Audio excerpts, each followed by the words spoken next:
Hello everyone. जय हिंद जय भारत। आज मैं अपने इस लेक्चर के माध्यम से आप लोगों को बताऊंगा कि एसीआर, जिसे एनुअल कॉन्फिडेंशियल रिपोर्ट या फिर एपआर, एनुअल परफॉर्मेंस असेसमेंट रिपोर्ट्स भी कहा जाता है, उसका कितना इम्पोर्टेंस है, उसको भरते समय जो ऑफिसर होते हैं वो किन किन चीज़ों का ध्यान रखते हैं और आगे करियर में जाके इसका कितना इम्पोर्टेंस है।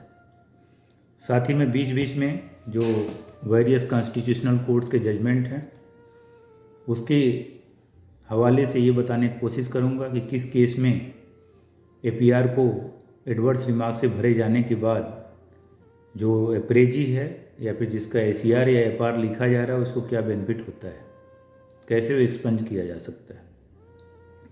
आप सभी लोगों को पता है कि हमारे भारत देश में चाहे वो किसी भी राज्य के एम्प्लॉई हों, चाहे वो केंद्र के एम्प्लॉई हों या ऑफिसर हों, कर्मचारी हों, कोई भी हों, उनका 1 अप्रैल से लेकर के 30 मार्च तक, 1 अप्रैल से लेके अगले साल के 30 मार्च तक का एक रिपोर्ट तैयार किया जाता है जिसको हम एनुअल कॉन्फिडेंशियल रिपोर्ट्स बोलते हैं।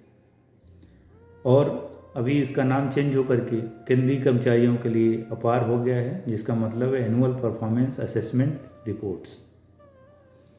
इस रिपोर्ट्स में पूरे साल के दौरान जो एम्प्लॉई है उसके इंटीग्रिटी को, उसके प्रोफेशनल नॉलेज को, उसके एफिशिएंसी को उस एपआर के अंदर या एनुअल कॉन्फिडेंशियल रिपोर्ट के अंदर दर्शाया जाता है, जो कि बाद में जब उसका प्रमोशन ड्यू हो जाता है, जब उसको डिपार्टमेंटल प्रमोशन कमेटी है कंसीडर करती है, तो उस चीज़ को ध्यान में रखती है कि बेंचमार्क क्या है, उसमें कोई एडवर्स रिमार्क तो नहीं है। अब देखिए, ऐसा बढ़ते समय यदि कोई आपका सीनियर ऑफिसर जो कि रिपोर्ट कर रहा है आपके परफॉर्मेंस को, उसको बोलते हैं रिपोर्टिंग ऑफिसर। यदि रिपोर्टिंग ऑफिसर ऐसा कोई एडवर्स रिमार्क उस एसीआर के अंदर मेंशन करता है जो कि आपको कम्युनिकेटेड नहीं किया गया है, जो आपको बताया नहीं गया है, तो ऐसा करना उचित नहीं माना जाता है और उसको एक्सपंज किया जा सकता है। उसके लिए वो अपने सीनियर अधिकारी को भी रिव्यू में डाल सकता है और आगे न्याय नहीं मिलने पे हाई कोर्ट या सुप्रीम कोर्ट या फिर ट्रिब्यूनल, जो कंसर्न ट्रिब्यूनल है, उसमें जाकर के केस फाइल कर सकता है। अब जैसे रिपोर्टिंग ऑफिसर किसी के परफॉर्मेंस को वैल्यू करने जा रहा है, उसको देखने जा रहा है, तो उस एम्प्लॉई के बारे में वो लिखना शुरू करता है। वो एम्प्लॉई कैसा है, उसका परफॉर्मेंस कैसा रहा है। ऐसा करते समय उसे सिर्फ उसी साल का ही कंडक्ट को ध्यान में रखना है और वो अपने ओपिनियन से नहीं लिख सकता, वो बायस होकर के नहीं लिख सकता कि वो बायस हो जाए और बायस होने के बाद ऐसा लिख दे। यदि ऐसा वो लिखता है तो अगेंस्ट नेचुरल जस्टिस है, प्रिंसिपल ऑफ नेचुरल जस्टिस है। उसे किसी मटेरियल के आधार पर ही ओपिनियन बनाना पड़ेगा। उसके बाद जो भी मटेरियल अवेलेबल है, जो उसने रिपोर्ट किया है, जो एसेस किया है, उसके आधार पर उसके सामने जो भी मटेरियल है उसके बीच बीच में कम्युनिकेट किया गया है। एपआर का मकसद यही होता है कि वो जो एम्प्लॉई है वो भविष्य में सुधार कर सके, इम्प्रूव कर सके अपने परफॉर्मेंस को। इससे इंडिविजुअल का तो फ़ायदा होता है, या साथ ही उस ऑर्गेनाइजेशन का या उस इंस्टीट्यूशन का भी फ़ायदा होता है। दोनों लोग बेनिफिट होते हैं। अब कहीं कहीं भी देखने में आता है कि जो एसीआर या एपआर होता है एक रिट्रीब्यूटरी तौर पे, बदला लेने के तौर पे, कि मैं इसको सबक सिखाऊंगा इसलिए भर दिया जाता है, कोई एडवर्स रिमार्क डाल दिया जाता है जो कि टोटली बायस्ड है, जो कि totally against principle of natural justice है। यदि ऐसा किसी भी एम्प्लॉई के अगेंस्ट में होता है तो उस एम्प्लॉई के बेसिक राइट्स हैं कि एसीआर खराब हो गया, एडवर्स हो गया, बेंच मार्क से नीचे नंबर दिया गया उसको, तो जैसे उसको कन्वे किया जाता है, कन्वे करने के बाद वो अपील में जा सकता है, अपने डिपार्टमेंट के ही अपील को एक्सरसाइज कर सकता है। और फिर भी नहीं होता तो हाई कोर्ट या सुप्रीम कोर्ट का दरवाज़ा हमेशा खुला हुआ है, वहाँ पे रिट पिटीशन डाल सकता है, रिट पिटीशन डाल के इसको एक्सपंज करा सकता है। अब कुछ केस है, मैं आपको बताऊंगा कि क्या डिसीजन है उसमें। एक केस है सुप्रीम कोर्ट का, अपेक्स कोर्ट ने इसमें डिसाइड किया था। केस है state bank of India versus Kashinath Kher.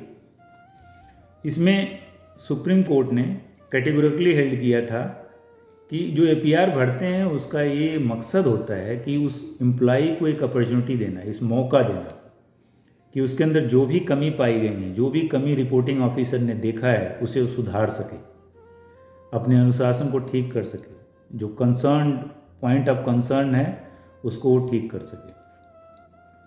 उसके बाद ही उसे उसमें मेंशन करना चाहिए। यदि वो ऐसा नहीं करता है तो एक्सपंज कराने का राइट बनता है उसका। अब दूसरा केस है C Tarsem Kumar versus union of India, जो 2014 में डिसाइड हुआ था। ये भी सुप्रीम कोर्ट का केस है। इसमें डिवीजन बेंच ने डिसीजन दिया था कि promotion is the only incentive in service career of a employ. In the absence of any permission to a higher rank, not only the growth and development of the individual officer stops, but equally the department and the institution gets affected. उस promotion से दोनों को ही फायदा होता है। एक तो employ को फायदा होगा, एम्प्लॉय को प्रमोशन मिलेगा टाइम टू टाइम, और दूसरा वो मोरली हाई रहेगा। जब उसको प्रमोशन मिलेगा तो डिपार्टमेंट के लिए अपना अच्छा आउटपुट देगा। अब एक तरसेम कुमार केस में जो कि मैंने ऊपर कोट किया है, उसमें कोर्ट ने फर्दर हेल्ड किया कि while writing an APAR annual confidential report, the guidelines and the instructions issued by the competent authority must be adhered to, as any casual or cavalier approach of the designated officer can jeopardize the service career of the assessed officer. बहुत clearly supreme court ने ये बोला कि जो भी ACR लिखा जाता है वो चाहे वो स्टेट का एम्प्लॉय है तो स्टेट के गाइडलाइंस होते हैं कि किस तरह से आप ACR को लिखेंगे। यदि वो सेंट्रल गवर्नमेंट का एम्प्लॉय है तो DOPT के गाइडलाइंस होते हैं MHA के, या फिर किसी आर्म फोर्स का एम्प्लॉय है तो भी वहाँ पे भी सर्टेन रूल्स होते हैं कि ACR को कैसे लिखा जाए। यदि कोई एडवर्स रिमार्क डालना है तो कैसे उसको कम्युनिकेट किया जाए। यदि कम्युनिकेट नहीं करता है और प्रॉपर तरीके से वो ACR को फिल नहीं करते हैं, रिपोर्टिंग ऑफिसर से गलती होती है या फिर रिव्यू अधिकारी से गलती होती है या एक्सेप्टिंग अथॉरिटी से गलती होती है, तो उसको कोर्ट के जरिए उसे एक्सपंज करा सकता है। अब अगला कोई एक केस आता है स्वप्न कुमार पाल वर्सेस आचिंत कुमार नायक। ये 2008 में डिसाइड हुआ था। इसे भी अपेक्स कोर्ट ने डिसाइड किया था। इसमें कोर्ट ने ये बोला कि while exercising the power of judicial review, the court must not limit their role, interfere only if any legal error has been committed in the decision making process. It cannot enter into the merits of the decision. अब देखिए इस judgement का मतलब ये हुआ कि इस judgement में कोर्ट ने ये बोला कि यदि वो रूल को फॉलो करते हुए एक्सेप्टिंग अथॉरिटी या फिर रिव्यू अथॉरिटी या फिर रिपोर्टिंग अथॉरिटी ने APR या ACR को भरा है और उसको बेंच मार्क से नीचे नंबर दिया है, तो आम तौर से जो कोर्ट होते हैं उस जजमेंट के ऊपर बैठना नहीं चाहिए। They can not sit on that judgement because कि रूल्स को फॉलो किया गया है। यदि वो इलीगल तरीके से किया है, ऐसा कोई एडवर्स एंट्री किया है जिसमें उसने एम्प्लॉय को कम्युनिकेट नहीं किया है, एम्प्लॉय को बताया नहीं कि आपके अगेंस्ट में ये चीज़ें पाई गई हैं और इसको मैं इंडोर्स कर रहा हूँ आपके ACR के अंदर। इसका करने का मकसद यही होता है कि जिसके अगेंस्ट में आप ACR ख़राब करने जा रहे हैं उसे एक अपॉर्चुनिटी मिलती है और अब रिप्रेजेंटेशन दे सकता है या फिर अपने कंडक्ट को सुधार सकता है, ताकि एडवर्स एंट्री यदि उसके बाद भी नहीं सुधार करता है तो आप ACR के अंदर रिपोर्टिंग ऑफिसर के द्वारा उसको मेंशन किया जा सकता है। अभी एक हाल ही में डिसीजन हुआ है Mannu Dev Dahiya versus union of India. ये केस 23 मार्च 2023 को honourable high court of Delhi ने डिसाइड किया है। इस केस में जो फैक्ट था वो इस तरह से था कि एक ITBP के अंदर एक ऑफिसर होते हैं, उनका पार्शियल 2014 का FR भरा जाता है, एनुअल परफॉर्मेंस रिपोर्ट, जिसमें उनके अगेंस्ट में एडवर्स रिमार्क इंडोर्स कर दिया जाता है। वो अपना डिपार्टमेंटल रेमेडी को एक्सरसाइज करते हैं, अपील में जाते हैं IG के पास में, वहाँ से डिसमिस होता है, फिर वो DG को करते हैं, DG से भी उनकी अपील खारिज हो जाती है। अल्टीमेटली वो under article 2226 high court Delhi में रिट डालते हैं, रिट फाइल करते हैं। तो उस केस में honourable high court of Delhi ने ये बोला है, कैटेगोरिकली होल्ड किया है कि यदि कोई एडवर्स रिमार्क है और उसे उस ऑफिसर को कम्युनिकेट किए बिना या बताए बिना ताकि वो रिप्रेजेंटेशन दे सके या उसके अगेंस्ट में अपने राइट को एक्सरसाइज करे, यदि ऐसा किया जाता है तो अगेंस्ट नेचुरल जस्टिस है ये। और बहुत सारे कोर्ट के जजमेंट को हवाला देते हुए हाई कोर्ट ने ये बोला कि जैसे ही असेसिंग ऑफिसर हैं या रिपोर्टिंग ऑफिसर हैं जिन्होंने उनको 0 नंबर दिया था ACR के अंदर, 0 नंबर देना एक बहुत बड़ी चीज़ है। मतलब कैसे आप how can you guess a person at 0, उनको 0 नंबर दिया गया था और बिना कम्युनिकेट किए कुछ उसमें एडवर्स रिमार्क डालते हुए, और सेम 0 नंबर को एक्सेप्टिंग अथॉरिटी के द्वारा जो दिया गया उसे रिव्यू ऑफिसर ने भी किया और एक्सेप्टिंग अथॉरिटी ने भी उसी तरह से डिसीजन दिया था। तो हाई कोर्ट ने ये बोला कि नहीं, इसको एक्सपंज किया जाए और इनका जो DPC होना है, डिपार्टमेंटल प्रमोशन कमेटी होना है, वो इसको दोबारा रिकन्सिडर करे एक्सपंज होने के बाद में और ऑफिसर को प्रमोशन दे। तो इस तरीके से दोस्तों आपने ये देखा कि यदि किसी का ACR लिखा जाता है तो ACR लिखा जाना एक नॉर्मल चीज़ नहीं है, it's a very not a normal thing.